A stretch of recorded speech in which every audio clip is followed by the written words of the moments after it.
దేవుని ప్రశస్త నామానికి మహిమ కలుగును గాక. మన ప్రభువు ప్రియరక్షకుడైన యేసు ప్రభువు వారు మనలను మన కుటుంబాలను సంరక్షించి ఈ శుక్రవారపు సాయంకాల కూడికలో మరొకసారి ఆయన సన్నిధిలో కూడుకొని ఆయనను స్తుతించి గణపరిచి ఆయన వాక్యాన్ని ధ్యానించే భాగ్యాన్ని మనకి ఇచ్చినందుకే మొదటిగా తండ్రి అయిన దేవుని కృతజ్ఞతాస్తుతులు చెల్లిస్తున్నాను. ఆయన ఆత్మతో సత్యంతో ఆరాధించడానికి కూడి వచ్చిన మీ అందరికీ ప్రభుపేట వందనాలు. అందరికీ వందనాలు. దేవుడు మిమ్మల్ని మీ కుటుంబాలను మెండుగా దీవించి ఆశీర్వదించును గాక. ఈ దినముకి ఏర్పరచబడిన లేఖన భాగాన్ని మనం చదువుగా విన్నాం. పాత నిబంధన నుంచి యెహెజ్కేలు గ్రంథము 12వ అధ్యాయము మొదటి 3 వచనాలను మనం చదువుకున్నాం. ఈ లేఖన భాగాల నుంచి ఈ రాత్రి కొన్ని ఆత్మీయ పాఠాలను మనము నేర్చుకుందాం. ఈ లేఖన భాగం యొక్క నేపథ్యాన్ని మనం గమనించినట్లయితే యెహెజ్కేలు ప్రవక్త బబులోను చెరలో ఉన్న యూదుల మధ్య పరిచర్య చేశాడు.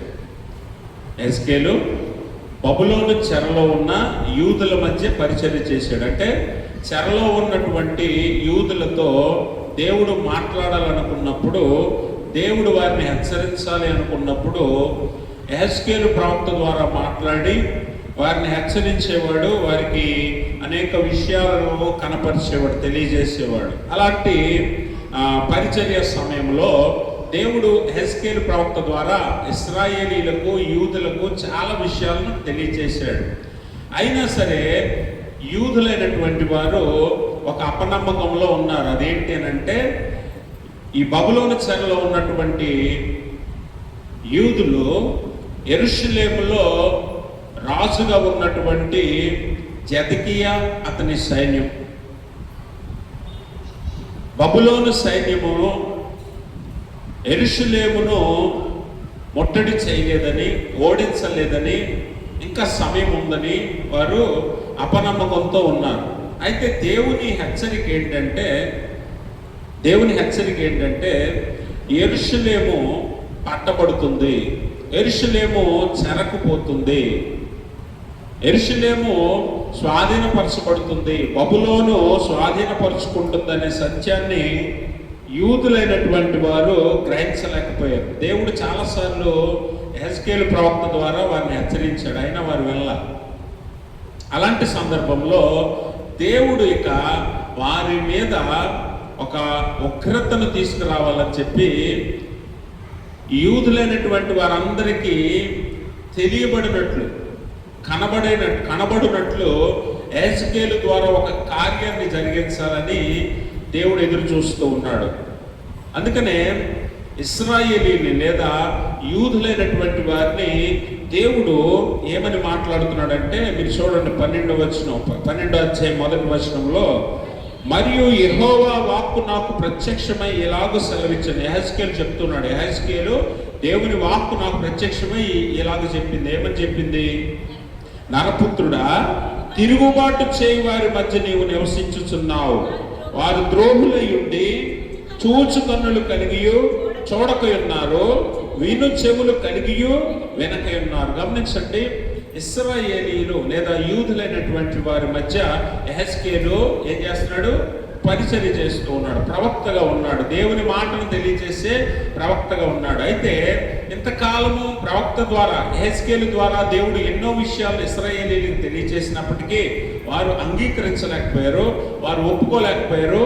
అందును బట్టి దేవుడు యెహెజ్కేలుతో అంటున్నాడు, నరపుత్రుడా, నీవు బలాత్కారం అనగా తిరుగుబాటు చేయి వారి మధ్య నీవు నివసించుచున్నావు, తిరుగుబాటు చేసే జనాంగం మధ్య నీవు నివసించుచున్నావు. వారు చూడకున్నారు, విని గ్రహింపకున్నారు అని అంటాడు. అంటే మనం గమనించాలి, ఈ ఇశ్రాయేలీలు లేకపోతే ఈ యూదులైనటువంటి వారు దేవుడు అత్యంత ప్రేమతో వారిని పిలుచుకున్నటువంటి జనాంగం కదా.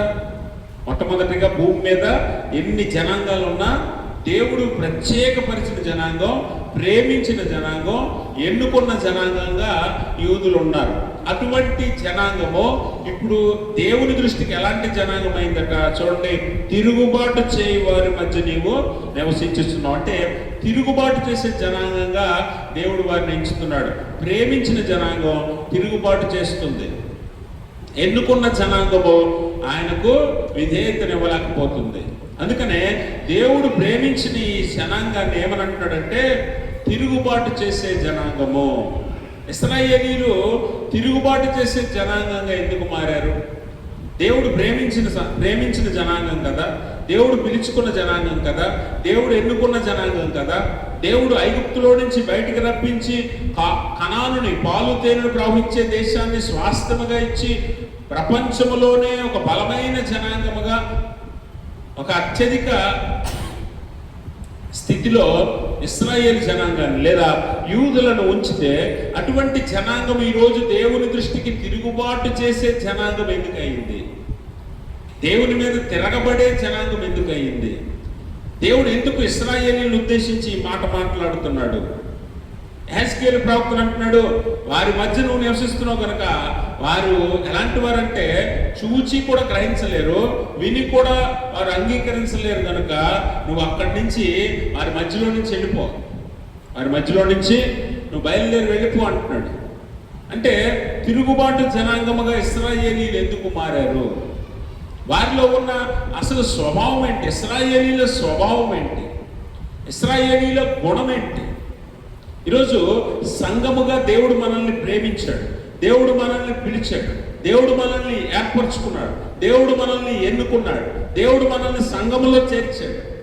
ఈరోజు మనలో కూడా ఒకవేళ ఈ తిరుగుబాటు గుణ లక్షణాలు ఉన్నాయేమో, ఒకవేళ తిరగబడే తత్వం మనలో కూడా ఉందేమో అని ఒకవేళ మనము కూడా ఇశ్రాయేలీయుల వలె భ్రష్టులమైపోయే అవకాశం ఉందేమో అని పరీక్షించుకోవటానికి ఈ లేఖనం ఈరోజు మనల్ని హెచ్చరిస్తూ ఉంది. ఇశ్రాయేలీయులు దేవుని చేత పిలువబడి ప్రేమించబడి ఎన్నుకోబడి ప్రత్యేకపరచబడిన జనాంగమే దేవుని దృష్టికి ఈరోజు తిరుగుబాటు చేసే జనాంగంగా మారింది. అలాగే మనము కూడా సంఘముగా ప్రేమించి పిలువబడి ఎన్నుకొని ప్రత్యేకపరచబడిన జనాంగంగా ఉన్నాం. అయితే మనలో కూడా తిరుగుబాటు చేసే గుణాలు ఉన్నాయా? ఉంటే అవి ఎలా ఉంటాయి అన్నది ఒకసారి మనల్ని మనము పరీక్ష చేసుకోవాల్సిన అవసరత ఉంది. ఇశ్రాయేలీయుల స్వభావం కానీ గుణం కానీ ఒకసారి ఆలోచన చేస్తే ఇశ్రాయేలీయులు అసలు తిరుగుబాటు జనాంగంగా ఎందుకు మారారు? మొదటి నుంచి ఇశ్రాయేలీయుల చరిత్రను గమనిస్తే ఇశ్రాయేలీయులు దేవుని చేత పిలువబడి ఎన్నుకోబడిన దగ్గర నుంచి నేటి వరకు ఇశ్రాయేలీయుల చరిత్రను ఒకసారి మనం గమనించినట్లయితే ఇశ్రాయేలీయులు దేవునికి మధ్య జరిగిన సంఘటనలను బట్టి ఇశ్రాయేలీయుల స్వభావం ఇది, ఇశ్రాయేలీయులు ఇటువంటి గుణం కలిగిన వారు, ఇశ్రాయేలీయులు ఇటువంటి మనస్తత్వం కలిగిన వారని మనకు అర్థమవుతూ ఉంటుంది. అందుకని దేవుడు ఇశ్రాయేలీయుల చరిత్రను కూడా పరిశుద్ధ గ్రంథంలో పొందుపరచడానికి గల కారణం ఏంటంటే ఇటువంటి మనస్తత్వాలు వారు ఏమైపోయారో మనకు తెలియాలి.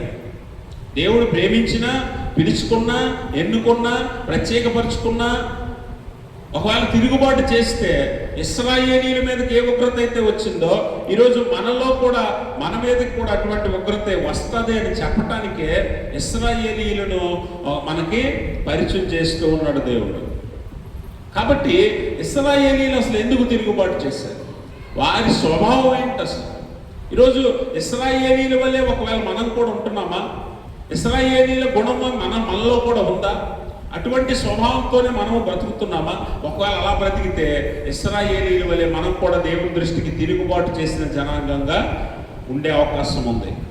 కాబట్టి ఇశ్రాయేలీయుల యొక్క స్వభావం ఏంటి, వారు ఎందుకు తిరుగుబాటు చేశారన్నది మనం గ్రహించగలిగితే మనం అలా ఉండకుండా మారు మనసు పొంది దేవుని వైపు తిరిగే అవకాశం ఉంది. అందుకని వారు మారట్లేదు కాబట్టి, మాట వినట్లేదు కాబట్టి యెహెజ్కేలుతో అంటున్నాడు దేవుడు, ఇక మీదట వారు మాట వినరు గనక క్రియారూపకంగా నువ్వు చెప్పు, వారికి క్రియారూపకంగా చెప్పాలి. ఎలాగా? చూడండి 3వ వచనం, నరపుత్రుడా, దేశాంతరం పోవానికి తగిన సామాగ్రిని మూట కట్టుకొని పగటి వేళ వారు చూచుచుండగా నీవు ప్రయాణమై నీవున్న స్థలమును విడిచి వారు చూచుచుండగా మరి ఒక స్థలమునకు పొమ్ము. వారు తిరుగుబాటు చేయువారు అయినను దీని చూచి విచారించుకుందురేమో. గమనించారా? అయినను దీనిని చూసి వారు విచారించుకుంటారేమో. అంటే ఇప్పటిదాకా నేను చెప్పిన మాటలు, నేను నీ ద్వారా తెలియచేసిన మాటలు వారు వినలా.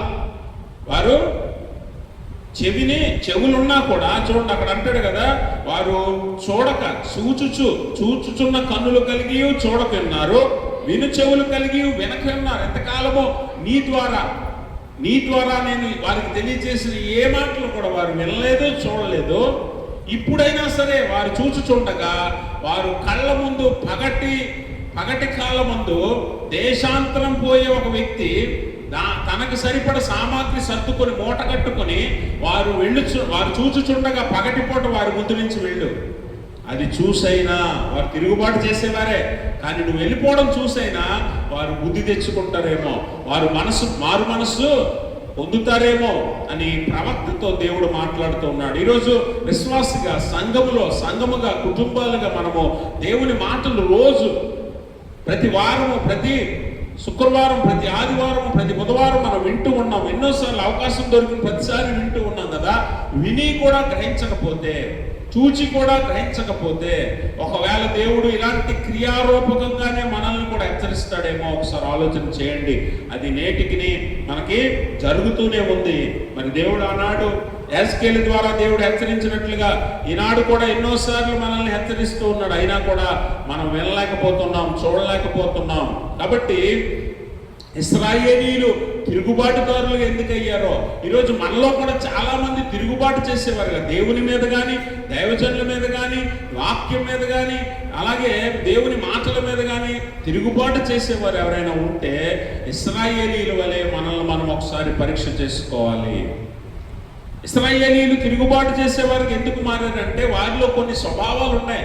చరిత్రలో మొదటి నుంచి మనం చూస్తే ఇశ్రాయేలీయులు దేవుడు ఏర్పరచుకున్నప్పటి నుంచి ఈ యెహెజ్కేలు గ్రంథము రాయబడే సమయం వరకు మనం కొన్ని చూస్తే ఇశ్రాయేలీయుల్లో కొన్ని స్వభావాలు బయటపడతాయి కొన్ని సందర్భాల్లో. అలాంటి స్వభావాలు సందర్భాల్లో మనం చూస్తే ఇశ్రాయేలీయుల్లో మొట్టమొదటిది ఏంటంటే వారు మొండితనం కలిగిన వారు. దాన్నే ఏమంటామంటే స్టిఫ్ నెక్కెడ్నెస్ అంటాం. స్టిఫ్ నెక్కెడ్నెస్ అంటే మెడవంచనితనం, తలవంచని మెడవంచనితనం అంటాం చూసారా, దాన్నే మొండితనం అని కూడా అంటాం, స్టబార్నెస్ అంటాం. అంటే ఆ మొండితనం ఇశ్రాయేలీయుల్లో ఉంది. వారు దేవుని మాటలను కానీ, దేవుని ఆలోచనలు, సూచనలు కానీ, ప్రణాళికలను కానీ ఏమాత్రం అంగీకరించక దానికి తలవంచని మొండితనం ఇశ్రాయేలీయుల్లో ఉంది. ఈరోజు మనం కూడా చాలాసార్లు మొండితనం కలిగి బతుకుతూ ఉంటాం. మొండి పట్టి దేవుని విషయంలో కూడా, విశ్వాస విషయంలో కూడా, ఆత్మీయ జీవిత విషయంలో కూడా మొండిగా మనం ముందుకు వెళ్ళిపోతూ ఉంటాం. దేవుడు చెప్పింది ఏంటన్నది ఆలోచన చేయం, కానీ మనం ఏమనుకుంటే అదే యథార్థమని, అదే వాస్తవం అన్నట్లుగా మనం చాలాసార్లు ముందుకు వెళ్ళిపోతాం. అదే మొండితనం అని దేవుడు తెలియజేస్తున్నాడు. అందుకనే ఇశ్రాయేలీయుల్లో ఈ మొండితనం చాలా అధికంగా ఉందట. దేవుడే సాక్ష్యం ఇస్తున్నాడు. నిర్గమకాండంలో మనం చూస్తే, నిర్గమకాండం అనేది ఏ సంఘటన వివరిస్తుందో మనందరికీ తెలుసు బాగా. నిర్గమము అంటే ఏంటి అంటే దాటిపోవటం కదా. నిర్గమం అని అంటే దాటి వెళ్ళిపోవటం. ఎక్కడి నుంచి? ఐగుప్తులో నుంచి స్వతంత్రంలోనికి, కనానుకి దాటి వెళ్ళిపోవటం. ఆ దాటి వెళ్ళిపోయే సంఘటన వివరించే గ్రంథమే నిర్గమకాండం. ఈ నిర్గమకాండంలో 2-3 అధ్యాయాల్లో దేవుడు వారి ప్రార్థనలు ఆలకించి వారిని బయటికి రప్పిస్తాడు. ఐగుప్తులో నుంచి బయటికి రప్పించి అరణ్య ప్రయాణంలో ఉంటుండగా ఇశ్రాయేలీయుల మనస్తత్వాలు, స్వభావాలు ఎలా ఉంటాయి చూడండి ఒకసారి. నిర్గమకాండము 32వ అధ్యాయము 9వ వచనం ఒకసారి చదవండి. మరియు చూడండి, దేవుడే ఇశ్రాయేలీయుల గురించి, ఎవరి గురించి? ఐగుప్తులో నుంచి బయటికి రప్పించిన ఇశ్రాయేలీయుల గురించి సాక్ష్యం చెప్తూ అంటున్నాడు. యెహోవా ఇట్లనెను,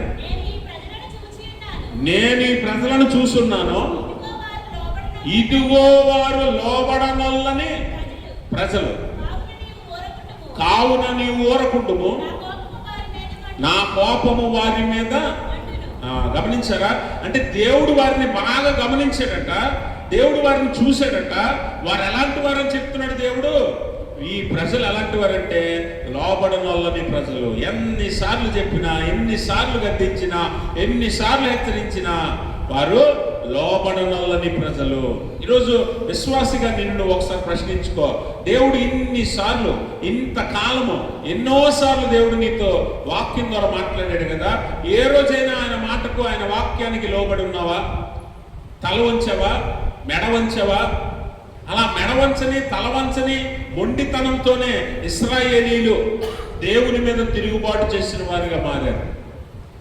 అందుకనే దేవుడే సాక్ష్యం ఇస్తున్నాడు, ఈ ప్రజలు అలాంటి వారట, లోబడనొల్లని ప్రజలు కనుక మీరు ఊరకుండండి, నా ఉగ్రత వారి మీద రగులుకుంటుంది, నా కోపం వారి మీద రగులుకుంటుంది అని చెప్పి దేవుడు సాక్ష్యం ఇస్తూ ఉన్నాడు. కనుక ఇశ్రాయేలీలలో ఉన్న ఈ మొండితనము నేడు క్రైస్తవులలో, విశ్వాసులలో, సంఘములో, మనలో కూడా చాలాసార్లు కనిపిస్తూ ఉంటుంది మొండితనం.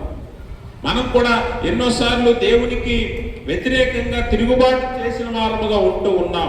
ఆ తిరుగుబాటు ఎందువల్ల అంటే ఇదిగో ఈ మొండితనం వల్ల, విడువనే నీ దురలవాట్ల వల్ల, విడువనే నీ అలవాట్లు, లేకపోతే నీ సాంగత్యం వల్ల, లేకపోతే నీ లోకంలో ఉన్న వాటిని బట్టి నువ్వు దేవుని మాట విననటువంటి మొండితనము కలిగి దేవుని మీద తిరుగుబాటు చేస్తున్నావేమో ఒకసారి పరీక్ష చేసుకో. ఇశ్రాయేలీలు ఆ మొండితనంతోనే ఐగుప్తులో నుంచి, దాస్యములో నుంచి స్వతంత్రములోనికి, కనాను వైపు స్వతంత్రంలోనికి నడిపిస్తున్న దేవుని మీద వారు ఏం చేశారట, తిరుగుబాటు చేసిన వారుగా ఉన్నారు. అందుకే ఈ ప్రజలు మాట వినరు, విననొల్లని, లోబడనొల్లని ప్రజలు అని దేవుడు తెలియజేస్తూ ఉన్నాడు. కాబట్టి మనం గమనించాలి, ఇశ్రాయేలీలో ఉండే మొండితనం మనలో కూడా కొన్నిసార్లు ఉంటుంది. మనం కూడా అంతే, కొన్నిసార్లు నేను చర్చికి రానంటే రానంటాం, వాక్యం విననంటే విననంటాం, దేవుని మాటను అంగీకరించననే మొండితనంలో మనం బ్రతుకుతాం. అది దేవుని దృష్టికి తిరుగుబాటు అన్న విషయాన్ని మీరు గుర్తుపెట్టుకోండి. రెండవది, ఇశ్రాయేలీలు తిరుగుబాటు చేసే అంత జనాంగముగా ఎందుకు మారారు అని అంటే, వారిలో ఉన్న మరొక స్వభావం ఏంటి అని అంటే, ఇశ్రాయేలీలు ఏం చేస్తారట, దేవుణ్ణి ఎన్నోసార్లు విడిచెళ్ళిపోయారట. దేవుణ్ణి ఎన్నోసార్లు విడిచి ఇతర దేవుళ్ళను, దేవతలను ఆశ్రయించారట. దీన్ని దేవుడు విగ్రహారాధనగా, ఐడోలట్రీ అంటాం, విగ్రహారాధనగా ఎంచాడు. ఇశ్రాయేలు చరిత్ర మీరు చూస్తే, ప్రత్యేకంగా ఇంటికెళ్ళి మీరు ఎప్పుడైనా సమయం ఉంటే న్యాయాధిపతుల గ్రంథాన్ని, మరి ఇశ్రాయేలు చరిత్రను మీరు చదివితే, న్యాయాధిపతుల గ్రంథంలో న్యాయాధిపతి ఉన్న ప్రతిసారి ఇశ్రాయేలీలు రక్షించబడతారు. న్యాయాధిపతి లేని కాలంలో వారికి వారుగా వారు యెహోవాను విడిచి ఇతర దేవుళ్ళను ఆశ్రయించినట్లుగా లేఖనాల్లో మనకు తెలుస్తుంది. అంటే వారు ఏ ఎండగా గొడుగు పట్టే మనస్తత్వాలు, అంటే దేవుడు వారితో ఉన్నప్పుడు దేవుడితో ఉండి, దేవుడు ఎప్పుడైతే వారికి అవకాశం ఇస్తాడో, వారు స్వతంత్రంగా నిర్ణయం తీసుకునే అవకాశం ఇవ్వగానే వారికి అనుకూలమైన వారిని ఆశ్రయించడం మనం చూస్తాం. కాబట్టి ఇశ్రాయేలీలు చూడండి ఏం చేశారట, న్యాయాధిపతుల గ్రంథము 10వ అధ్యాయం 6వ వచనం ఒకసారి చదువుతాం. ఇశ్రాయేలీలు యెహోవా సన్నిధిని మరలా ఏమయ్యారటిల్లో దుష్ప్రవర్తనులైరి. వారు యెహోవాను విసర్జించి ఆయన సేవ మానివేసి బయలులు, అష్టారోతులను, సిరియనుల దేవతలను, సీదోనీయుల దేవతలను, మోయాబీల దేవతలను, అమ్మోనీయుల దేవతలను, ఫిలిష్తీయుల దేవతలను పూజించు వచ్చిర్రి. గమనించారా, దేవుడు వారి పట్ల చేసిన కార్యం ఎంత గొప్పదండి. వారి ప్రార్థన ఆలకించి, వారి కన్నీరు చూసి, ఐగుప్తులో నుంచి వారిని రప్పించిన దక్షిణాస్త బలము కలిగిన దేవుణ్ణి వారు వదిలేసి ఇటువైపు తిరిగారు. అంటే దేవుణ్ణి చాలాసార్లు వదిలేసి వెళ్ళిపోయారు.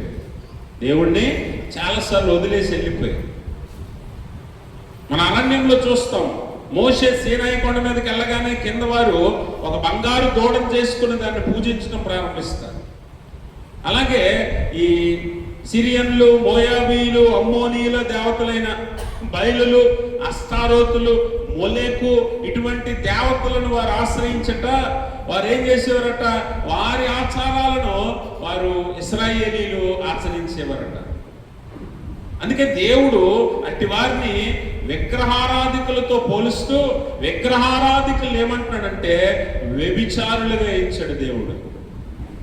ఎందుకు వ్యభిచారులుగా ఎంచాడంటే, వారు దేవుణ్ణి సృష్టికర్తను వదిలేసి ఇతర వారు అన్యుల దేవతలను దేవుళ్ళను వారు ఆ చుట్టుపక్కల ఉన్న అమ్మోనీయులు, మోయాబీయులు, సిరియనుల దేవతలను వారు పూజించడం ప్రారంభించారు. అందుకనే దేవుడు అంటున్నాడు, మీరు విగ్రహారాధికులై మీరేం చేశారట, వ్యభిచారము చేశారని దేవుడు వారిని హెచ్చరిస్తూ ఉన్నాడు. అందుకనే వారు దేవుని మాటను అంగీకరించలేక దేవుని మీద తిరుగుబాటు చేశారు. దేవుని దృష్టికి తిరుగుబాటు చేసిన జనాంగం ఎందుకయ్యారంటే, వారు దేవుణ్ణి వదిలి ఇంకొక దేవుణ్ణి, దేవతని వారు ఆశ్రయించారు. అందుకనే దేవుని దృష్టికి వారు తిరుగుబాటుదారులుగా ఉన్నారు అన్న విషయాన్ని గమనించాలి. ఈరోజు మనం కూడా అంతే. విగ్రహారాధన అంటే మనమేమి విగ్రహం ఎదురుగా పెట్టుకొని ఆరాధించాల్సిన పని లేదు. మనం దేవుణ్ణి విడిచి దేవుని కంటే ఎక్కువగా దేన్నైతే ప్రేమిస్తామో అది విగ్రహంతో సమానం. ఈరోజు చాలా మంది విశ్వాసులను అడిగితే, దేవుడు కావాలా, నీ ఇల్లు కావాలా, దేవుడు కావాలా, నీ ఉద్యోగం కావాలా, దేవుడు కావాలా, నీ ఆస్తి కావాలా అని అంటే ఏది కోరుకుంటామో మనందరికీ తెలుసు. చాలా మంది ఏం కోరుకుంటారో మనందరికీ తెలుసు. కొన్నిసార్లు దేవుణ్ణి విడిచిపెట్టి లోకంలో ఉన్న వాటిని ఎక్కువ ప్రాధాన్యతతో ప్రేమించే వారముగా మనం ఉంటాం. అందుకే ఈరోజు దేవుణ్ణి విడిచి వెళ్ళిపోయే వారముగా మనం కూడా ఉన్నామని దేవుని వాక్యం మనల్ని హెచ్చరిస్తుంది. అంటే మనం కూడా దేవునికి తిరుగుబాటు చేసే వారముగానే కనిపిస్తూ ఉన్నాం. ఆనాడు ఇశ్రాయేలీనికి నేటి సంఘానికి పెద్ద వ్యత్యాసం ఏమీ లేదు. ఆనాడు ఇశ్రాయేలీలు ఎలా ఆలోచించారో ఈనాడు సంఘము కూడా అలాగే ఆలోచిస్తుంది. అందుకనే దేవుడు వారిని తిరుగుబాటు చేసిన జనాంగముగా ఇచ్చాడు. ఈరోజు మనల్ని కూడా తిరుగుబాటు చేసిన సంఘముగా, లేకపోతే తిరుగుబాటు చేసిన విశ్వాసులుగా, తిరుగుబాటు చేసిన క్రైస్తవ కుటుంబాలుగా మనల్ని కూడా ఎంచుతున్నాడేమో. ఒకసారి నిన్ను నువ్వు పరీక్షించుకో, నీ కుటుంబాన్ని నువ్వు పరీక్ష చేసుకో. ఎందుకంటే దేవుణ్ణి వదిలేసి వెళ్ళిపోయే వాళ్ళు మనలో చాలా మంది ఉంటారు. దేవుని సన్నిధిలో గడపకుండా, దేవునితో గడపకుండా, దేవునికి ఇవ్వాల్సిన సమయాన్ని దేవునికి ఇవ్వకుండా చాలాసార్లు మనం కూడా ఇతర విషయాలకు సమయాన్ని ఇస్తాం. ఇతర విషయాలకు, ఇతర పనులకు సమయాన్ని ఇస్తూ ఉన్నాం. ఇది కూడా తిరుగుబాటే అన్న విషయాన్ని మనం గుర్తుపెట్టుకోవాలి. కాబట్టి గమనించండి, ఇశ్రాయేలీయులు తిరుగుబాటు చేయడానికి గల కారణం ఏంటంటే, మొట్టమొదటిది మొండితనం, అనగా తలబొక్కనితనం, లోబడనొల్లనితనం. రెండవది దేవుణ్ణి విడిచి ఇతరులను ఆశ్రయించటం. ఈరోజు దేవుని కంటే మనుషులను ప్రేమించేవారు చాలా మంది ఉన్నారు మనలో. దేవుని కంటే వస్తువులను ప్రేమించేవారు చాలా మంది ఉన్నారు మనలో. దేవుని కంటే ఆస్తి అంతస్తులను, ఉద్యోగాలను ప్రేమించేవారు చాలా మంది ఉన్నారు. కాబట్టి గమనించాలి, మనము కూడా ఒక విధంగా దేవునికి తిరుగుబాటు చేస్తున్న వారముగానే కనబడుతున్నామేమో పరీక్ష చేసుకోండి. అందుకే దేవుడు అంటాడు, నాకంటే ఎక్కువగా దేనిని నువ్వు ప్రేమించకూడదు, ప్రేమిస్తే నీవు నాకు పాత్రుడవు కావు అని దేవుని వాక్యం తెలియజేస్తూ ఉంది. ఆయన కంటే ఎక్కువగా దేన్ని నువ్వు ప్రేమించకూడదంటే, ఆయన కంటే ఎక్కువగా లోకంలో ఉన్న వాటిని నువ్వు ప్రేమిస్తున్నావు, వాటి కోసం దేవుణ్ణి విడిచి వెళ్ళిపోతున్నావు.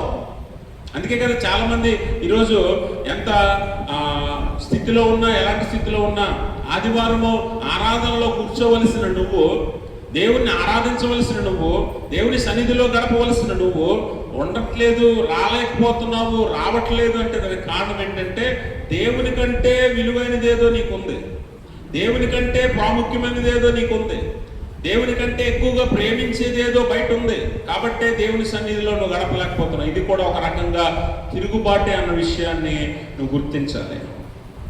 ఎందుకంటే తిరుగుబాటు చేసే జనాంగాన్ని దేవుడు విడిచిపెడతాడు, విసర్జిస్తాడు. అందుకే ప్రవక్తను అక్కడి నుంచి వెళ్ళిపోమంటున్నాడు. వెళ్ళిపోతే వారికి ఇప్పుడైనా బుద్ధి వస్తుందేమో, వారు ఇప్పుడైనా మారు మనసు పొందుతారేమో, వారు ఇప్పటికైనా తెలుసుకుంటారేమో, నువ్వు అక్కడి నుంచి వెళ్ళిపో. ఎందుకంటే ఎంతకాలం నీ ద్వారా నేను ఎన్నో విషయాలు వారిని హెచ్చరించాను, గద్దించాను, కానీ వారేమాత్రమో చెవిని పెట్టలేదు, వారేమాత్రమో గ్రహించలేదు. కాబట్టి ఈసారి క్రియారూపకంగా దేశాంతరం పోయేవాడు ఎలాగైతే తనకు కావలసిన సామాగ్రిని సర్దుకొని మూట కట్టుకుని ఎలా అయితే వెళ్ళిపోతాడో, అలాగే వారి కళ్ళ ఎదుట పగటిపూట నువ్వు వెళ్ళిపో అని అంటున్నాడు ఎహెజ్కేలు ప్రవక్తను. కాబట్టి గమనించండి, దేవుడు మనల్ని హెచ్చరించినప్పుడు, గద్దించినప్పుడు దాన్ని గ్రహించి మనలో ఉన్న తప్పుడు స్వభావాన్ని, చెడు గుణాలను విడిచిపెట్టగలిగితేనే దేవుణ్ణి మనం మెప్పించగలుగుతాం అన్న విషయాన్ని ఇక్కడ మనకు అర్థం చేసుకోవాలి. కాబట్టి విగ్రహారాధన అంటే కేవలం విగ్రహం పెట్టుకొని ఇతర దేవతలను దేవుళ్ళను ఆరాధించడం కాదు, కానీ నువ్వు దేన్నైతే దేవుడి కంటే ఎక్కువగా ప్రేమిస్తావో దాన్నే విగ్రహారాధన అంటాడు దేవుడు. మూడవది ఏంటి అంటే దేవుడు వారి పట్ల చేసిన క్రియలను మర్చిపోవటం. ఇశ్రాయేలీయులను ఎంచుకున్న తర్వాత, పిలుచుకున్న తర్వాత ఐగుప్తు మొదలుకొని, అంటే అబ్రహాము దగ్గర నుంచి ఐగుప్తు బానిసత్వంలో కానివ్వండి, అరణ్యంలో కానివ్వండి, తర్వాత కాలంలో కానివ్వండి, కనానులో కానివ్వండి, దేవుడు వారి పట్ల ఎన్నో మేలులు చేశాడు. ఇది లేఖనాల్లో మనం ఎన్నోసార్లు చదువుతూ ఉంటాం. ఇన్ని మేలులు చేసిన దేవుడు వారికి చేసిన ఈ క్రియలను, కార్యాలను వారు మర్చిపోయారట. దావీదు భక్తుడు కీర్తనలో అంటాడు, 103వ కీర్తనలో 2వ వచనం చదవండి. నా ప్రాణమా యెహోవాను సన్నుతించు, ఆయన చేసిన ఉపకారములలో దేన్ని మరువద్దు. దావీదు భక్తుడు అంటున్నాడు, దేన్ని మరవద్దు. ఆయన ఇప్పటి వరకు నీ జీవితంలో చేసిన మేలుల్లో ఏది కూడా మరవద్దంటే ఇశ్రాయేలీయుల కార్యాలన్నీ మర్చిపోయారట. అంటే ఎంత విశ్వాసఘాతకులో, ఎంత నమ్మక ద్రోహులో ఒకసారి ఆలోచించండి. ఈరోజు మన జీవితాల్లో కూడా మరి ఇశ్రాయేలీయులను బట్టి మన జీవితాలను పరీక్ష చేసుకుంటే మన జీవితాల్లో కూడా ఈ రోజుకి, నువ్వు పుట్టింది మొదలుకొని ఈ రోజు వరకు, టిల్ డేట్, ఈ రోజు వరకు దేవుడు నీ జీవితాల్లో ఎన్ని మేలులు చేసి ఉంటాడు, ఎన్ని ఉపకారాలు చేసి ఉంటాడు, ఎన్ని ఆశ్చర్యకార్యాలు చేసి ఉంటాడు. అలాంటివన్నీ కూడా మనము కూడా చాలాసార్లు మర్చిపోతున్నాం కాబట్టే దేవుడిని వదిలి వెళ్ళిపోతున్నాం. అలా మర్చిపోయి వారు తిరుగుబాటు చేశారని చాలాసార్లు. ఎప్పుడైనా మీరు గమనిస్తే, మనకు ప్రాణాపాయ స్థితిలో ఉన్నాం అనుకోండి, అనారోగ్యంతోనో ప్రాణాపాయ స్థితిలో ఉన్నప్పుడు మనకి ఒక వ్యక్తి వచ్చి సహాయం చేసి మన ప్రాణాన్ని నిలవబెట్టినప్పుడు ఆ మనిషిని చచ్చేదాకా ఎప్పుడైనా నువ్వు మర్చిపోతారా? అలా మర్చిపోయాడంటే అంతకంటే హీనుడు, అంతకంటే భ్రష్టుడు ఎవడు ఉండడు, అవునా? అలాంటిది ఇశ్రాయేలు జనాంగము దాస్యంలో మగ్గిపోతుంటే, కన్నీరు, వేదన, దుఃఖంతో బతుకుతుంటే, మమ్మల్ని ఆదుకునే నాదుడే లేడని రోజు కన్నీళ్లు తిని బతుకుతుంటే, ఇశ్రాయేలీయులు వారి ప్రార్థన ఆలకించిన ఒకే ఒక్క దేవుడు, దేవునికి స్తోత్రం. వారి ప్రార్థన ఆలకించి వారి కన్నీరు చూసి వారి పక్షంగా ఆశ్చర్య కార్యాలు, అద్భుత కార్యాలు జరిగించిన దేవుడు. అందుకనే చదువుకున్న ఉత్తర పరిచిత్ర భాగంలో 78వ సంకీర్తనలో 11వ వచనంలో అంటాడు, యెహోవా 11వ వచనం చదవండి, 78వ సంకీర్తన. ఆయన క్రియలను, ఆయన వారికి చూపిన తన ఆశ్చర్య క్రియలను వారు ఏం చేశారట? మరచిపోయారట. తర్వాత ఐగుప్తు దేశములోని సోయను క్షేత్రమందు వారి పితరులు చూచుచుండగా ఆయన ఆశ్చర్య కార్యములు చేసెను. తర్వాత ఆయన సముద్రాన్ని పాయలుగా చీల్చినట్లుగా, ఆయన బండను చీల్చి నీళ్ళిచ్చినట్లుగా, మన్నాను కురిపించినట్లుగా, ఆహారం ఇచ్చినట్లుగా, వారి కడుపు నిండా తిని సంతృప్తి పొందినట్లుగా ఎన్నో అద్భుతాలు దేవుడు వారి పట్ల చేస్తే వారన్నీ మర్చిపోయారట. ఈరోజు విశ్వాసఘాతకులుగా ఇశ్రాయేలీయులు దేవుని దృష్టికి కనిపిస్తున్నారు. మనలో కూడా చాలా మంది ఇప్పటి వరకు దేవుడు చేసిన మేలును మర్చిపోయి దేవుని మీద తిరుగుబాటు చేసే మనస్తత్వాలతో దేవుని సన్నిధికి రానటువంటి వారుగా, దేవుని మాటను విననటువంటి వారుగా, దేవుని మాట చొప్పున బ్రతకనటువంటి వారుగా చాలా మంది మనలో ఉన్నాం. మనము కూడా దేవుని దృష్టికి తిరుగుబాటు చేసిన జనాంగముగానే మిగులుతామేమో ఒకసారి పరీక్ష చేసుకోండి. అందుకనే ఇశ్రాయేలీయుల పట్ల దేవుడు ఎన్ని కార్యాలు చేసినా వారు దేవుని మీద తిరుగుబాటు. 17వ వచనం చదవండి, 78వ కీర్తన. అయినను వారు ఆయనకు విరోధముగా ఇంకనూ పాపము చేయుచునే వచ్చినట్ట. అంటే విరోధముగా అనగా తిరుగుబాటు చేసినట్లుగా, ఆయన ఎదిరించినట్లుగా ఆయనకు వ్యతిరేకంగా వారు ఏం చేస్తున్నారట? పాపమే చేస్తున్నారట. అందుకనే దేవుడు వారిని తిరుగుబాటు జనాంగము అని అంటున్నాడు. ఒకప్పుడు ప్రేమించిన జనాంగం, ఎన్నుకున్న జనాంగం, ప్రత్యేకపరచబడిన జనాంగం ఇప్పుడు ఏమైందట? దేవుని దృష్టికి తిరుగుబాటు చేసే జనాంగం.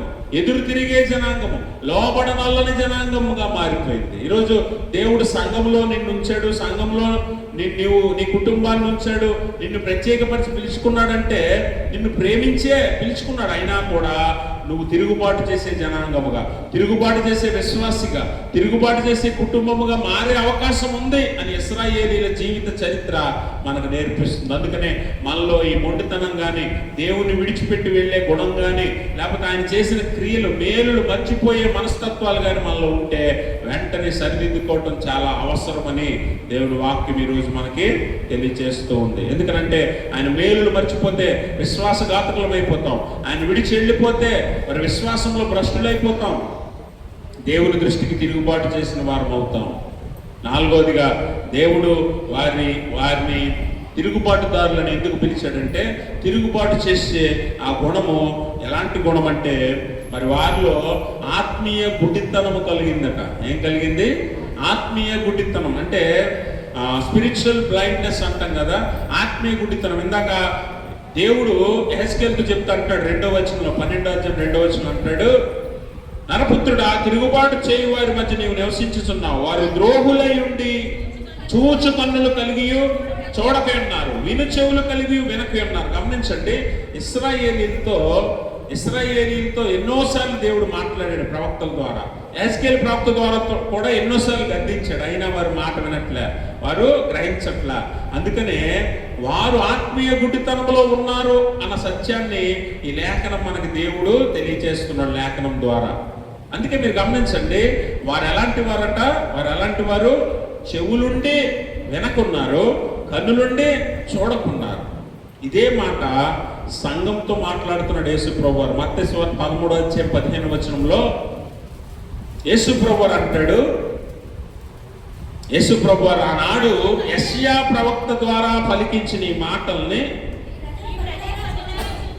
ఈ ప్రజలు కన్నులారా చూచి, చెవులారా విని, హృదయంతో గ్రహించి, మనసు త్రిప్పుకొని నా వలన స్వస్థత పొందకుండునట్లు వారి హృదయం క్రొవ్వినది, వారి చెవులు వినుటకు మందములై ఉన్నవి, వారు తమ కన్నులు మూసుకొని ఉన్నారు. గనుక మీరు వినుట మట్టుకు విందురు గాని గ్రహింపరు, చూచుట మట్టుకు చూతురు గాని ఎంత మాత్రం తెలుసుకోరు. ఈ మాట మీరు గమనించాలి.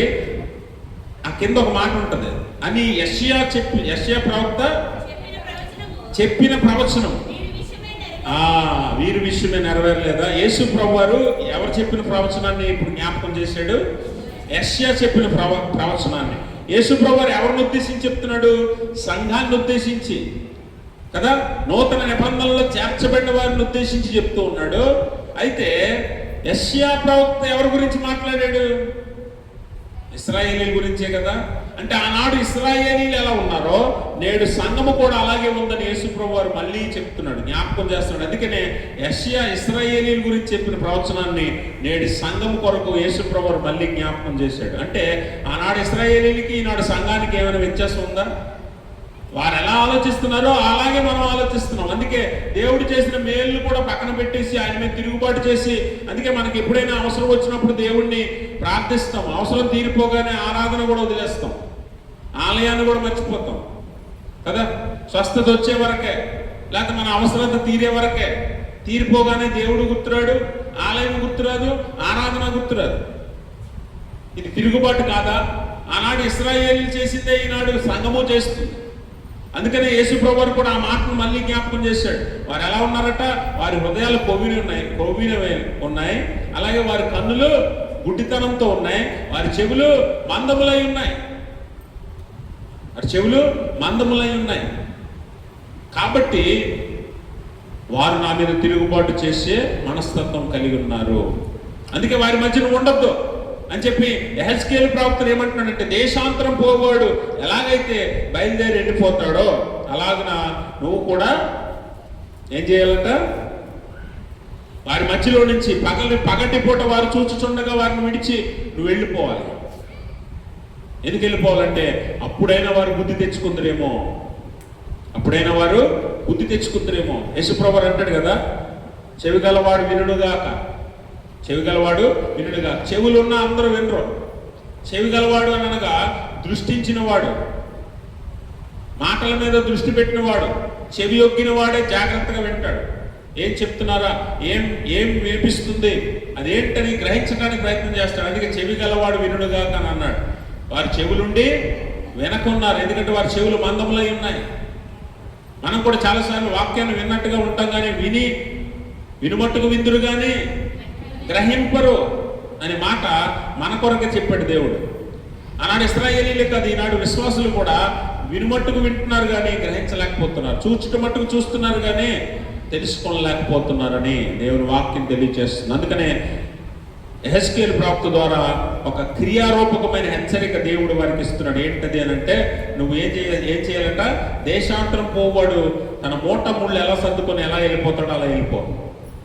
మీరు గమనించారా? ఇందులో ఒక లోతైన మర్మాన్ని గమనిస్తే, ఇశ్రాయేలీలు ఏం నమ్మారు, యూదులు ఏమనుకున్నారు, బబులోను సైన్యము యెరూషలేమును ఇంకా ఆక్రమించుకోదు, ఇంకా సమయం ఉంది, తర్వాత చూడొచ్చులే అనుకుని ఒక అపనమ్మకంతో ఉన్నారు. వారికి బుద్ధి వచ్చినట్లు యెహెజ్కేలు ఏమంటున్నాడంటే, ఇప్పుడే మూటములు సర్దుకో, దేశాంతరం పోవాడు ఎలా సిద్ధపడతాడో అలాగా సిద్ధపడి పగటి వేళ వారందరూ చూస్తుండగా వారి మధ్యలోంచి నడిచి వెళ్ళిపో.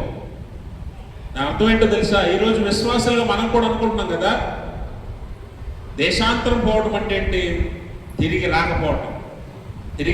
రాకపోవటం. మనము చాలాసార్లు మనం అనుకుంటాం, మనకి ఇంకా చాలా జీవితం ఉందిలే, మనకి ఇంకా చాలా బతుకు ఉందిలే, ఇంకా చాలా రోజులు ఉన్నాయి, తర్వాత చూడొచ్చులే. ఇశ్రాయేలీలు కూడా అనుకుంటున్నారు, సైన్యము బబులోను సైన్యం ఇంకా యెరూషలేము మీద దండెత్తదో, ఇంకా సమయం ఉందే, ఇప్పుడు అప్పుడే అవ్వదులే అనుకుంటున్నారు, సమయం ఉందిలే అనుకుంటున్నారు. ఈరోజు మనం కూడా ఈ అపనమ్మకంలో బతుకుతున్నాం. ఏంటని అపనమ్మకం అంటే, మనము ఇంకా చాలా రోజులు బతుకుతాం కదా, ఇంకా చాలా రోజులు ఉంటాం కదా, రేపు చూడొచ్చులే, రేపు చేయొచ్చులే అనే ఒక అపనమ్మకంలో బతుకుతున్నాం. దేశాంతరం పోవటం అంటే మన కళ్ళ ముందే ఈరోజు మూట ముళ్ళు సర్దుకోకపోయినా క్షణాల్లో మాయమైపోయే మనుషులు కనిపించట్లా, ఎగిరిపోయేవారు ఉన్నారు కదా, క్షణాల్లో మాయమైపోతున్నారు. ఎంతకాలం ఎంత ఇల్లులు కట్టి, ఎంత ఉద్యోగాలు చేసి, ఎంత ఆస్తులు సంపాదించిన వారు మన కళ్ళ ముందు పెట్టల్లా ఎగిరిపోతున్నారు, క్షణాల్లో మాయమైపోతున్నారు, దేశాంతరం పోనట్టు పోతున్నారు. హెబ్రీ పత్రికలో అబ్రహాం గురించి మాట్లాడతాడు. వారు ఒక దేశంను వెతుకుతున్నారు. ఏ దేశం అది? పరలోక పట్టణం అది. ఈ దేశం కాదు, ఈ లోకం, ఈ భూమి మీద ఉండేది కాదు అది. ఆ దేశం వెళ్ళడానికి వారు ప్రయత్నం చేస్తున్నారు. అలా దేశాంతరం పోయేవారు మన కళ్ళ ముందు కనిపించినా కూడా మనకు బుద్ధి రావట్లేదు. యెహెజ్కేలు ప్రవక్తను దేశాంతరం పోయినట్టు వెళ్ళిపోమంటున్నాడు కదా. అంటే ఈ దేశం నాశనం అయిపోతే, ఈ భూమి నిలవదు, సమస్తము లయమైపోతే, భూమి మీద ఏది శాశ్వతం కాదు అని చెప్పటానికి యెహెజ్కేలు ప్రవక్తను వారి మధ్యలోంచి వెళ్ళిపోమన్నాడు. ఈరోజు మనం కూడా మన కళ్ళ ముందు ఎంతో మంది చనిపోతున్నా, ఎంతో మంది మాయమైపోతున్నా మనం గ్రహించలేకపోతున్నాం. ఇంకా నాకు చాలా దినాలు ఉంది ఆయుష్ అనుకుంటున్నావు, ఇంకా చాలా రోజులు బతికేస్తాను అనుకుంటున్నావు, ఇంకా నేను చాలా సాధించాల్సింది, సంపాదించాల్సింది చాలా ఉందని అనుకుంటున్నావు. కానీ నువ్వు బుద్ధి తెచ్చుకున్నట్టు, ఆలోచించుకున్నట్టు, మారు మనసు పొందినట్టు దేవుడి కార్యాన్ని నీ కళ్ళ ముందే చూపిస్తున్నాడు. ఆనాడు యెహెజ్కేలు ద్వారా వారికి తెలియజేశాడు. ఈరోజు అనేక మంది మన కళ్ళ ముందు కన్ను మూస్తూ మరణిస్తూ వారి పిలుపు అందుకొని మనకి నేర్పుతున్న పాఠం ఇది. ఎప్పుడైనా బుద్ధి తెచ్చుకొని మారు మనసు పొందాలి.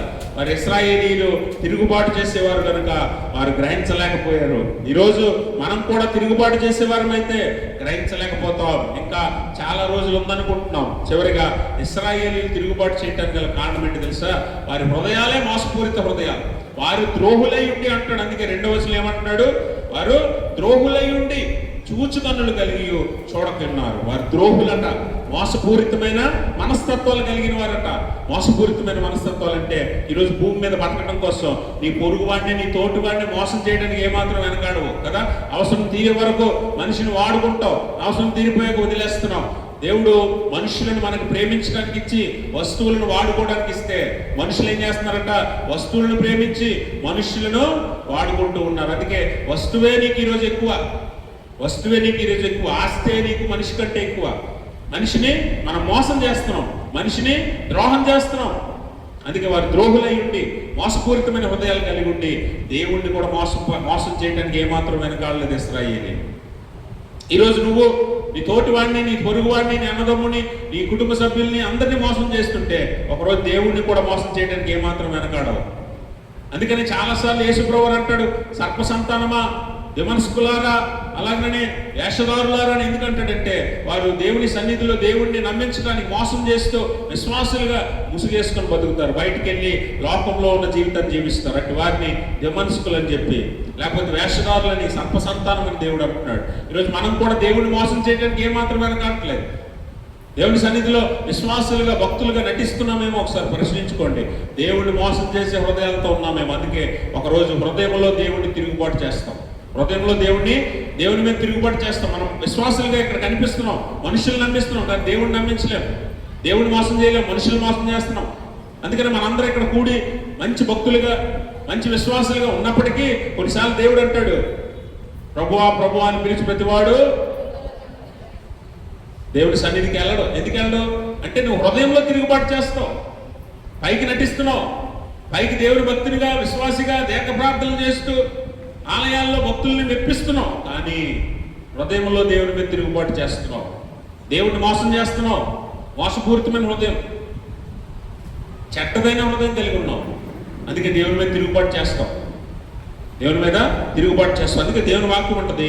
యెషయా గ్రంథం 30:9 చూడండి. చివరి మాట చదివి ముగించేద్దాం. యెషయా గ్రంథం 30:9. వారు తిరగబడు జనులు, అబద్ధమాడు పిల్లలు, యెహోవా ధర్మశాస్త్రము విననొల్లని పిల్లలు, దర్శనము చూడవద్దని దర్శనము చూచువారితో చెప్పువారును, యుక్త వాక్యములను మాతో ప్రవచింపకుడి, మృదువైన మాటలనే మాతో పలుకుడి, మాయా దర్శనములను కనుడి, అడ్డము రాకుండుడి, త్రోవ నుండి తొలగుడి, ఇశ్రాయేలు పరిశుద్ధ దేవుని సంగతి మా ఎదుట ఎత్తకుడి అని భవిష్యత్తు జ్ఞానులతో పలుకువారు. గమనించారా? ఇది జాగ్రత్తగా ఆలోచన చేస్తే ఇశ్రాయేలీలు ఏమంటున్నారట, మాతో ఏం చెప్పొద్దు, ఇశ్రాయేలు పరిశుద్ధ దేవుని గురించి మాతో ఏం చెప్పొద్దు, మమ్మల్ని గద్దించొద్దు, హెచ్చరించొద్దు, మమ్మల్ని దేవుని మాటలతో భయపెట్టొద్దు, మా త్రోవకు అడ్డం తొలగడి అంటున్నారు. ఆనాడు ఇశ్రాయేలీలు అన్న మాటలు ఈరోజు సంఘం అనట్లేదా? అందుకే ఈరోజు పాస్టర్ గారు గద్దిస్తే నచ్చదు సంఘానికి, పాస్టర్ గారు హెచ్చరిస్తే నచ్చదు సంఘానికి, పాస్టర్ గారు వాక్యం చేత ఖండిస్తే సంఘానికి నచ్చదు. ఇంకా కొన్ని సంఘాలు ఒక అడుగు ముందుకేసి ఏం చెప్తే తెలుసా, పాస్టర్ గారు మీరు అలా బోధించొద్దండి, అలా చెప్పొద్దు, అలా చెప్తే జనాలకు నచ్చట్లేదండి, మృదువైన మాటలే మాతో పలుకుడి అని అక్కడ వాళ్ళు ఏమంటారు చూడండి ఒకసారి. 10వ వచనం, దర్శనము చూడవద్దని దర్శనం చూచువారితో చెప్పువారును, యుక్త వాక్యములను మాతో ప్రవచింపకుడి, మృదువైన మాటలనే మాతో పలుకుడి. మృదువైన మాటలు, మాయా దర్శనాలు. అంటే ఈరోజు సంఘం ఎలా ఉందంటే పాస్టర్ గారిని కూడా చెప్పే వాక్యాన్ని, వాక్యం చేత గద్దించే ఆ వాక్యాన్ని చెప్పొద్దని, అటువంటి మాటలు కాకుండా మృదువైన మాటలు, అంటే మనకి ఏది వినాలనిపిస్తుందో, ఏది చక్కగా ఉంటుందో, ఏది వినాలని వినసొంపుగా ఉంటుందో అటువంటి మాటలు పాస్టర్ గారు చెప్పాలట. అంటే ఏమని, దేవుడి దగ్గరికి వస్తే నీ ఆశీర్వాదాలు రెట్టింపు అవుతాయి, దేవుని దగ్గరికి వస్తే నీ అప్పులు తీరిపోతాయి, దేవుని దగ్గరికి వస్తే నీ ఆరోగ్యము చక్కబడిపోద్ది, దేవుని దగ్గరికి వస్తే నువ్వు కోరుకున్నవన్నీ జరిగిపోతాయి, దేవుని దగ్గరికి వస్తే నిన్ను దేవుడు అందరికంటే పైనుంచుతాడు, హెచ్చిస్తాడు అని చెప్తే అప్పుడు చక్కని మాటలంటవి, మృదువైన మాటలంట.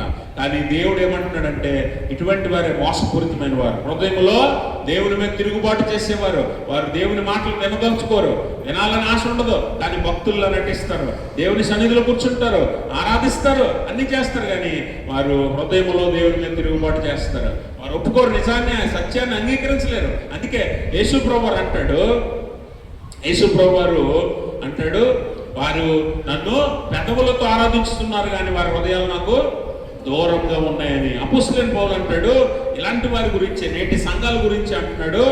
నేటి సంఘాలను ఉద్దేశించి, అటువంటి తిరుగుబాటు చేసే విశ్వాసాలను ఉద్దేశించి అపోస్తలుడైన పౌలు అంటాడు, ఇటువంటి వారే దురద చెవులు కలిగి కల్పనా కథల తట్టు తిరుగు కాలము వచ్చి ఉన్నది. దురద చెవులు అంటే వారికి వినాలనుకున్నదే, దేవుని వాక్యం ఏం చెప్తుందని అనేది వారికి అవసరం లేదు, వారు ఏది వినాలనుకుంటున్నారో అది వినిపిస్తే చాలు. ఇప్పుడు మీరు తిరుగుబాటు చేసేవారు కాదా? దురద చెవులు కలిగిన వారు తిరుగుబాటు చేసేవారు కారా? అందుకని ఈరోజు చూడండి, దేవుని వాక్యం స్పష్టంగా, ఖచ్చితంగా, ఖండితంగా ఎవరైతే చెప్తారో ఆ పాస్టర్ గారు అక్కర్లేదు ఎవరికి. నువ్వు నవ్వుకోవాలా, నువ్వు సంతోషించాలా, ఆనందించాలా. అంటే ఈరోజు పాస్టర్ గారు ఒక ఎంటర్టైనర్ అయిపోయాడు. పాస్టర్ పాస్టర్ గారు ఒక విధంగా చెప్పండి, ఒక జోకర్లో మాట్లాడాలి. అలాగైతేనే సంఘం నచ్చుతుంది, సంఘానికి నచ్చుతుంది. ఖండించి గద్దించి బుద్ధి చెప్పే పాస్టర్ గారు అక్కర్లా. నేటి సంఘాలు అలా ఉన్నాయి. కానీ దేవుడు తిరుగుబాటుదారులుగా మిమ్మల్ని ఎంచుతాడు. గుర్తుపెట్టుకోండి, దేవుడి మాటను స్పష్టంగా మీకు అందించడమే దైవజనుడి పని, ప్రవక్త పని, ఎవరి పని అయినా సరే. అలా కాక దురద చెవులు కలిగి కల్పనా కథల తట్టు తిరిగి అవి వినాలి, మృదువైన మాటలు వినాలి, మీకు వినసొప్పుగా ఉన్న వినాలి అనుకుంటే మీరు హృదయంలోనే దేవుడి మీద తిరుగుబాటు చేస్తున్నవారు, మీకు తెలియకుండానో తెలుసో. అందుకే జాగ్రత్తగా ఉండండి. దేవుని వాక్యము మరి ఇశ్రాయేలీయులు ఎందుకు తిరుగుబాటుదారులని దేవుడు అంటున్నాడో ఈరోజు మనకు తెలియజేస్తుంది. వారు మొండితనం కలిగిన వారు, మెడవంచని తలవంచని లోబడనోళ్ళని జనాంగం, దేవుడిని విడిచి వేరొకరిని ఆశ్రయించే జనాంగం, దేవుడు చేసిన మేళ్లను మర్చిపోయే జనాంగం, ఆత్మీయ గుడ్డితనంతో దేవుడు ఏం చెప్తున్నాడో గ్రహించలేని జనాంగం, అలాగే మోసం చేసే హృదయాలు కలిగిన జనాంగం. ఈరోజు అలాంటి గుణాలు మీలో ఉంటే మీరు దేవుడి దృష్టికి తిరుగుబాటు చేస్తున్న వారే. అట్టి వారిని దేవుడు విసర్జిస్తాడు, విడిచిపెడతాడు, వదిలేస్తాడు. ఎంత ప్రేమించి పిలుచుకున్నా, ఎంత ప్రేమించి ఎన్నుకున్నా ఇలాంటి మనస్తత్వాలు ఉంటే వారిని విడిచిపెడతాడు. అందుకే ప్రభువా ప్రభువా అని పిలిచి ప్రతివాడు పరలోకము చేరడని చాలా స్పష్టంగా దేవుడు తెలియజేశాడు. ఎందుకనంటే నువ్వు నిన్ను ఆయన ప్రేమించాడు, కానీ నువ్వు ఆయన ప్రేమించలేదు, నువ్వు ఆయన మాటకు లోబడలేదు, ఆయన మాట చొప్పున జీవించలేదు, ఆయన మోసం చేయడానికి నువ్వు ప్రయత్నించావు, నీ లాభం కోసం స్వలాభం కోసం దేవుణ్ణి వాడుకుందామని ప్రయత్నం చేసావు. అందుకనే నీవు తిరుగుబాటు చేసిన జనాంగం. అలా నువ్వు ఉండకూడదనంటే ఇటువంటి గుణాలు మనలో లేకుండా మనల్ని పరిశుద్ధపరుచుకోవాలి. వాక్యం అర్థములో మనల్ని మనం శుద్ధి చేసుకోవాలి. ఇటువంటి గుణాలను విడిచిపెడితే దేవుడు ఖచ్చితంగా మనల్ని ప్రేమిస్తాడు, విడిచిపెట్టడు, మనల్ని ఎడబాయడు, పరలోకంలో ఆయనతో ఉండే భాగ్యాన్ని మనకిస్తాడు.